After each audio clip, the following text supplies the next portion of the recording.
আমাদের সব সময় চিন্তায় আসে পর মানুষে আমাদের ক্ষতি করবে। তাই অনেক সময় খুব সজাগ বা নিজেকে সেভ করার জন্য তার থেকে দূরত্ব বজায় রাখি। নিজেকে অনেক দূরে রাখার চেষ্টা করি। কিন্তু আসলে ক্ষতি কে করে জানেন? আপনার আমার আপন মানুষগুলো।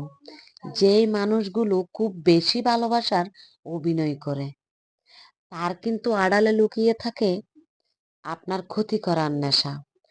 আপনার ভালো থাকাটা সেই কখনো সহ্য করতে পারে না। তবে আমি আমার জীবনে যতবার বিপদে পড়েছি, আল্লাহ রাব্বুল আলামিন আমাকে রক্ষা করেছেন। আমার অনেক বড় বড় সমস্যার সমাধান আল্লাহ রাব্বুল আলামিন দিয়েছেন। কোনো আপন মানুষ পাশে পায়নি। আমাকে অন্যায়ভাবে বিপদে ফেলার মানুষগুলোর শাস্তি আমি নিজের চোখেই দেখেছি।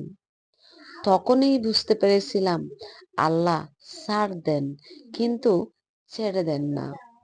তদ্রূপভাবে বর্তমানেও একটি কঠিন মুহূর্তের মাঝে আমি দিন কাটাচ্ছি। যতই আঘাত করুক না কেন, শুধু ধৈর্যের মাত্রাটা একটু বাড়িয়ে দিয়েছি। জানি না কখন যে আমার ক্ষতি করে বসে।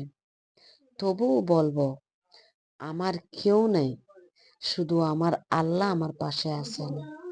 আল্লাহ ভরসা।